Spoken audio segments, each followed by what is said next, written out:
Hello everybody, this is Janice. Welcome to my channel. I'm doing this video for my friend Tamara, who asked me to do a video on the Happy Jig. I bought this Happy Jig at Tuesday morning about about 6 months ago at Tuesday morning, and she purchased hers recently at Michael's in Georgia somewhere on clearance. So keep your eyes open for this great tool. It may not be for everyone. It is not perfect by any means, but it is really fun to use for me. Here is a Memorydex card created by my friend Julie. She inspired me as well to start using my Happy Jig more. I really haven't used it except for maybe some Christmas decorations. So I need to dig this. I mean, not dig it out. It's out in the open where I can use it. But look how cute. Look at the metal texture. She even added some beads to create the coffee grounds, and I just think this Memorydex card is so cute, don't you?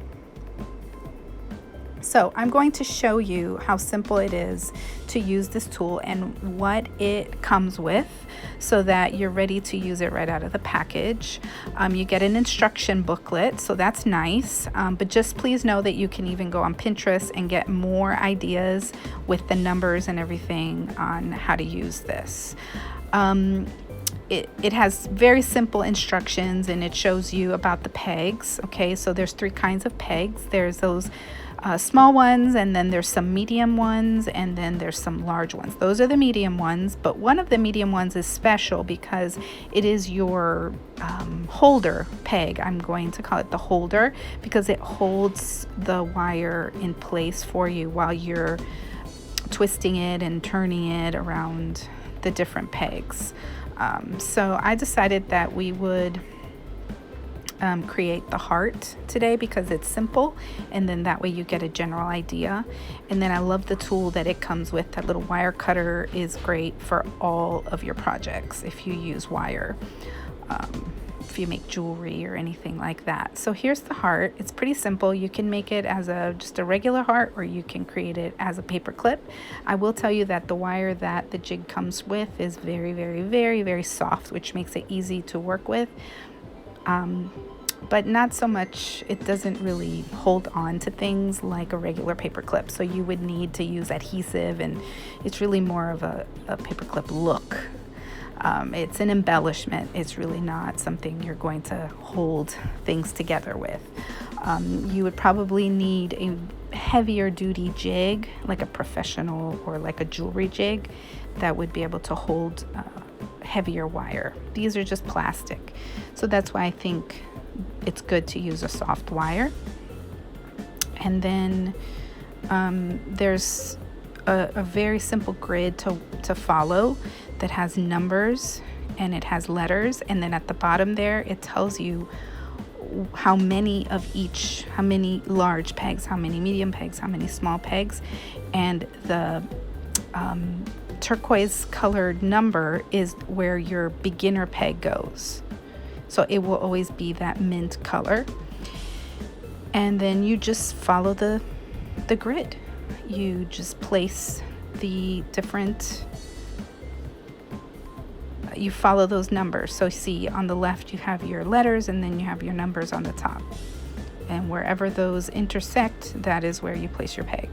And it's that simple, really easy. It's great for plotting numbers if you have a child in elementary school that is learning, or middle school who's learning how to plot numbers on a grid. This is great. I'm a teacher, and I know that this is a great thing to do also for that purpose. And then you'll see me just going along here and just placing the pegs, and just always double check, especially when you first start creating these. Another thing I want to point out is that these pegs will click in place. So I would push it pretty hard with your thumb until you hear that click. Otherwise, when you're twisting around it, especially with a larger design like the bat, you will possibly lift those pegs out of place. And if that happens, it's because you're not pushing the pegs down until they click. So push them down till they click. That's my tip for you. And then just keep going.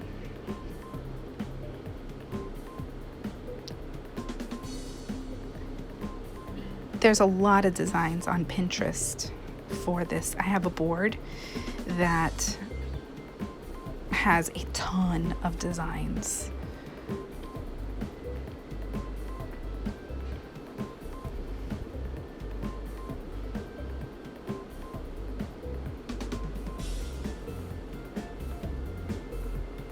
Okay, and then I was wondering why I only had 9, and I couldn't see that the middle peg is for the paper clip if you're wanting to make it as a paper clip, but you don't have to use that piece if you don't want it to be a paper clip. But I'm going to show you both ways to use it. Okay, so I'm going to insert it into that little slot and see how the slot is in line with the line of the heart shape,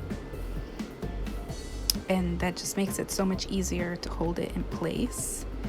And then you're going to go around and just follow the pegs. And there I was just kind of looking at a more looking for a more complex one to show you, but I was just rambling on about something, I don't really know. So we're going to go around those 2 larger pegs and the smaller peg, and that's going to make that rounded hump of the heart. And then I'm going to go loop-de-loop around that small peg, and then I'm going to continue on because this one is not going to be a paper clip. It's just going to be just a regular heart shape, and it's just so cute and simple. And then this is where we cut it. Now on the booklet you'll see that there are numbers for the length of wire that you need for that.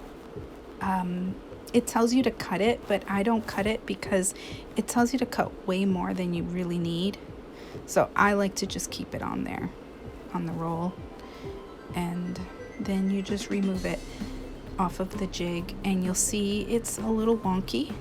So because this wire is so soft, you can manipulate it and adjust it and alter it, and hey, perhaps create your own design that just starts like this one. You can use a tool like maybe a marker or something roundish to get those curves just right.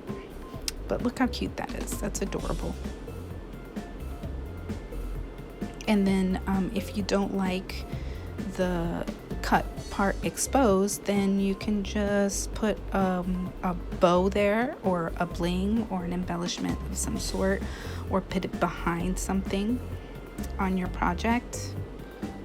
Okay, so now we're going to make a paper clip out of the goldish looking wire. And so see, this is where we're going to go around that peg in the middle.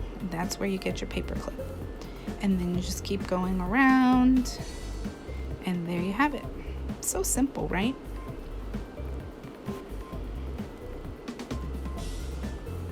And then we remove it.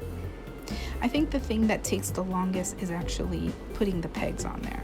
That's it. Once you have that done, then I would make a few. But see how it's really not a true, and here you'll see me trying to manipulate this heart to make it be a paper clip, or at least have the paper clip look. But yeah, it needs a little fiddling with, and that's something that you can do, and you might find something that works.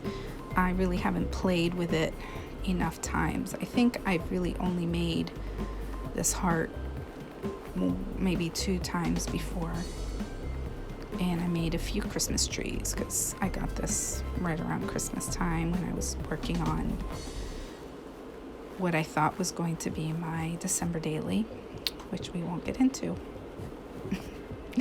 And there, see, it fits nicely in there. And I will show you here some ideas of